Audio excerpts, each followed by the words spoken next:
All right, you know what time it is. It's time for the Power Hour. I'm your host, DJ Larry Jones, a.k.a.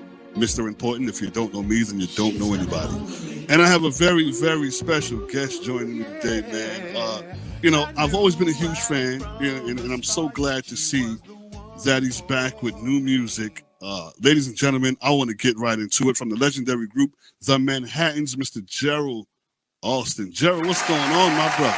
You got it, DJ. Man, listen, I had this whole drawn out intro for you. But, I said, you know what? The name speaks for itself. I'm just gonna just throw it out there, man. I mean, I had this whole pretty thing drawn. I said, nah, this guy's a legend. Let's just, whoever doesn't know can Google you, and that's it, man. But other than that, brother, you're looking good. Thank you. Thank you very much. So what's been going on besides the new music, which we're going to get into in just a second? Well, I'm getting myself in shape to go back out on the road, even though it doesn't look like it's anytime soon. Right. I have to start working out, getting my voice, muscles and things in shape, strong enough so I can sing that hour and a half for my fans. Right. Yeah, man. Now your voice still sounds the same like it did back then, man. I mean, how much vocal training are you doing with yourself? Is it regular? Yeah, I do vocals. I'm doing vocals at least every day, actually. But I do maybe a full hour 3 times a week, and then I'll do 10 or 15 minutes in between. Right. Now you've been in the business a long time, man, and I know you have some amazing stories, so many stories that we can get into, man. And but before we do that, let's talk about the new single. She's Coming Home With Me is so hot, man. It's like you never left, man. Let's talk about the single. What made you want to come back? What made you say, you know what, I want to just jump back out there and do this again? Well, actually, in 2014, all the remaining original members passed away. Mm-hmm. Two passed. Blue passed on December of 2014. 9 days later, Sonny passed. And then within a month's time, Kenneth passed. Mm-hmm. And when I was Blue and I were together, like the last week that he was before he passed, and excuse me, he told me, he said, Gerald, I'm passing the torch to you. You got to keep it going, and we got to keep the legacy going. So I made up my mind that I wasn't going to stop as long as I can sing and put great songs together, that I was going to continue the legacy of the Manhattans. Right, man. And that's man. Now, I've been to a concert of yours, and it's been some years ago. It was in Charlotte, North Carolina. You may remember this, you may not. You've done so many shows, but to be honest, this was the first. I've never been to any concert a day in my life. Wow. Seriously, I just don't go to them. I just don't go. But I went to yours, right? Uh-huh. I was the second row from the front. Mom was supposed to go. I believe it was on Mother's Day, if I'm not mistaken. If you can think back, it must have been on Mother's Day, whatever day it was. But and you did a tribute to Sam Cooke. Yeah. Right. I believe that's the time that we filmed our DVD. Really? At that show, yeah. Right. So I might be in the shot. You never know. So you did that tribute, man. Now, did you know Sam Cooke? No, but my uncle did. My uncle Johnny Fields, the late Johnny Fields, one of the founding members of the Five Blind Boys. Uh-huh. When they used to travel, they toured with the Soul Stairs during the time that Sam was there, right? And Sam used to ride with them a lot of times and read them stories. And he got to know Sam very well. And we talked about Sam, and then I had the pleasure of meeting Sam's brother, LC, David, and his sister, Agnes. Right. And I became close to all of them. Right. And that's how it was, just like me knowing him. Right. Because I know you did something with his daughter on stage one day too, right? That's correct. Right. And actually, when I was growing up, I fell in love with his voice. He was my mentor, like when I started singing, I guess about 13, 14 years old. Sam Cooke was the man. My father was a singer. My Uncle Johnny was a singer, sang with the Blind Boys. And I used to have concerts in my grandmother's living room, Sam Cooke concerts. Right. I'd be in there by myself, put his album on, and I would sing every one of his songs. Now there is some, and I can tell because there's some similarities in the way sound. I think it was "Kiss and Say Goodbye" towards the end of that song when you do it when you're doing it live. There's some similarities of Sam's in there, which sounds amazing, man. I've always felt there should have been a story about you guys, about the Manhattans. You know what I mean? All of these biopics coming out, there should be one about the Manhattans, man. If there was a story coming out, if you can put a movie out about the Manhattans, what would you want to be in there? What would you definitely not want to leave out of it? I would definitely, like, the beginning years, naturally that would be there. But there were special moments like Grammy. We won our Grammy when we went to South Africa in '96 for the first time. We were like, as Troy says, we were like the Beatles in their heyday. When we landed in South Africa, it was unbelievable. Unbelievable. There were thousands of people at the airport. Wow, man. I mean, what was that like being in South Africa, man? I've never been there. It was beautiful, and on top of which everybody, even the little kids, knew who we were. They knew songs. They would stop. The kids were getting autographs. We were there, supposed to be there. Excuse me. 4 days. We stayed 15 days, and there were. I'm to tell you how excited it was. We played the Standard Bank Arena twice. That was our first day. We had to come back and play it again. There were people. It's just everywhere that we went. We stayed 4 days. We played Durban. We had 30,000 people in Durban. 30,000 people in Durban. And we were the headliners, So, and they were adding dates as each day they would add a date. When they add a date, it would sell out when they started announcing it. And a lot of times they said a lot of the South Africans don't buy a lot of tickets in advance. They buy tickets in advance, but not like that. They were buying them out. And that was a very uplifting thing to me. And when we played the opening night at Standard Bank Arena, we were in the tunnel and we were doing the overture.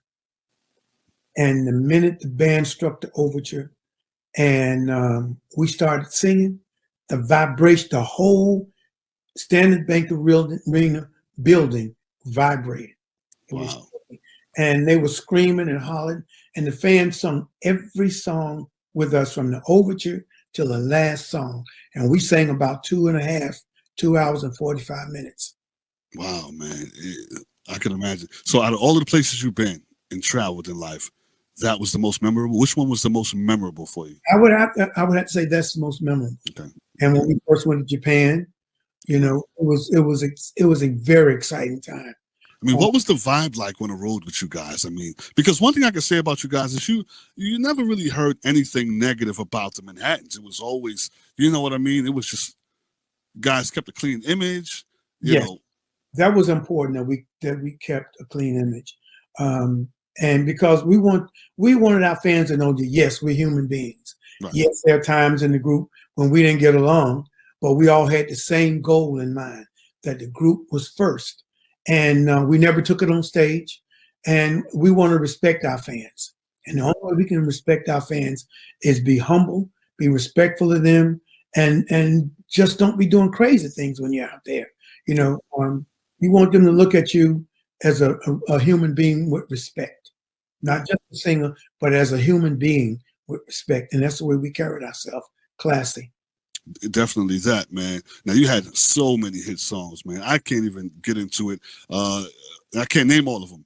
Now, for those who want to go out there and look it up, you can Google it and you can, check out all the songs and all of that. But back then, when you guys were in the studio, did you know that every song that you sang was going to be a hit? Did you know it was going to go that far to be classic material? No, not really. But the songs that we chose, we were very particular about the songs that we chose to record. If that song didn't have a story, if that song couldn't relate to somebody, we wanted our songs to relate to our fans, a song with substance that would tell a great story. And they have to be songs of class. We just wouldn't sing anything. And we had great writers. Blue and Sonny were the real writers of the group. I wrote a couple of things. Kenny wrote a couple of things. Then we had writers like Teddy Randazzo, Leo Graham, and there were people that submitted tunes to us as well. But we took the best songs that we thought our fans would like. And starting out, we had a hell of a producer, Bobby Martin. Right. And Bobby Martin, he just brought he was the icing on the cake for the group. Right, right. Now, the new song, She's Coming Home With Me, who's the writer on that one? I wrote that along with our producer, Curtis Dukes. I love it, man. And we're going to get into, we were having some technical difficulties in here earlier, so we're going to play it right after the interview, man. But it's amazing. Now, is that a part of a project, or is that just a single you put out there? Yes, this is part of a project. Our new single is titled The Legacy Continues. The Manhattans featuring Gerald Alston, The Legacy Continues. And our very first single from this project was Get It Ready. And that's a mid-tempo, just like She's Coming Home. Yeah. Now, my mom is going to definitely flip her wig when she finds out that I'm interviewing you, man. So, we're going to have to do something for my mom after the interview. Yeah. You know what I mean? But, man, it's great to see you, man. What can we look forward to coming from Mr. Gerald Alston and the Manhattans? What can we look forward to in the near future? Well, what you can look for, we are working on the bio, to put together for a documentary, actually, of the group. Oh. Excuse me for coughing, just getting over pneumonia. That's okay. Yeah. I know the feeling. Yeah, but we're going to continue to record. Troy May and Dave Tyson are the other two members of the group. They came in 1994, and they stepped up and took care of business. They've been taking care of business ever since. And when you hear the album, the CD, and you hear the vocals, background vocals, that's Troy and Dave. They are awesome. And it was a family affair. East Coast Connection is our band. And these guys are all a part of the CD. And our sound guy, Andre DeBoer, he mixed. And they all had a part in what we're doing. I want to make sure that I give them a shout out. And definitely love them. These guys are just awesome. And we got a tune called Anything Goes that was recorded, a country western song, recorded by Randy House. And we did our version of it. And our former keyboard player, string player, he did the string arrangement, Gary Mancinelli. Oh man, it's something for everybody in this album and in this CD, and it's songs that we all can relate to. Right. Now, are there any ballads? Legendary for those ballads, man. So I gotta. What's the name of some of the ballads you have on there? The ballads is the very first song, "Love Ride." What About You? Then we go to Get It Ready. Then we did a Forever by Your Side. We did again, and then at the very last side on side one, it's a tune that I recorded when I was doing my solo project, and it was produced by George Duke and Stanley Clark. It's called Right By My Side. It was on their third Duke Clark project. And but it was never released as a single. And everybody that heard it loved it. I still love it. And so I decided to put it on there. And then we got two live versions. We got a live version of South Africa with on Shining Star, Kiss and Say Goodbye. Then we got a remix of Get It Ready. And then we have the ballad, another ballad, which is Anything Goes. So we got like 1, 2, 3, 4, 5 or 6 ballads. Man, I can't wait to hear that. I can't wait to hear that, man. Mr. Gerald Alston, hey, it's a pleasure having you on the show. I thank you so much, man. We look forward to hearing the whole project, but keep it locked in right here because we're going to be playing his new single right here. So keep it locked. You don't want to miss it. Also, I just like to say that I do a little bit more than singing. You know, when I started out, somebody gave me a break. Manhattan's gave me a break. Right. And about in 2007, I became a Shriner. And when my class was going through, we were challenged to do something for our community. So my class decided to do college HBCU bus tours. And the difference is that we're doing these tours to the kids in the community. And it's a minimal price that they pay to go, just to let them know that you have to, you know, you can't get things in life for free. Right. Of course, you know what it costs for most HBC tours. Yeah. It's very expensive. Well, we cut the cost 3/4. And all they have to do is bring them spending money, get on the bus, and we would take them to the HBCUs. And it's called our tour name is the J.C. Hines College Bus Tour Committee.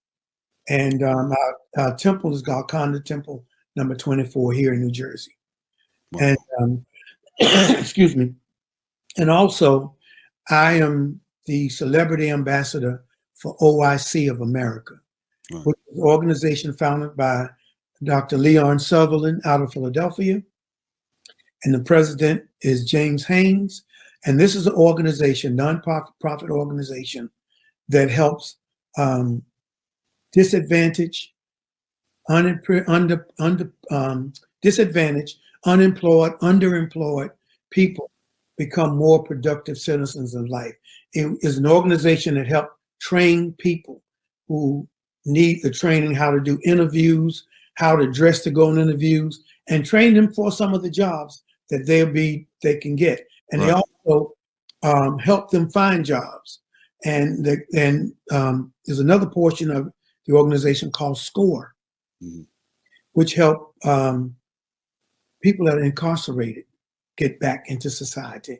You know, give them training and help them become, you know, back in society so they can get jobs and live, you know, decent lives, real good lives. Right. And if you want to find out more about the organization, it's oicofamerica.org. And you can go there, you can make donations, you can find out more about the organization. And also back to J.C. Hines organization, we're in the process of building a new website, and it should be up soon. And those are the things we do. We give back to our community because our kids today are so very important. Yes. You know? And we need to help them be prepared for what's out there. Right. I mean, yeah. Listen, man. I would like to sponsor a child. So we'll talk, and then you'll let me know how I can go about sponsoring the child. Okay. I definitely want to do that. Okay. Definitely, also, man. If you want to get in touch with the Manhattans and stay up on us, our website, it's letsjustkissandSayGoodbye.com. You can pick up, if you want the live actual CD, you can go to letsjustkissandSayGoodbye.com, click on music, click on legacy, and you can order the CD. Otherwise, you can go to all the digital platforms, Amazon, Spotify, iTunes, and you can download and stream. There you go. Mr. Gerald Alston, thank you so much for joining me. It's the Power Hour. Keep it locked in right here.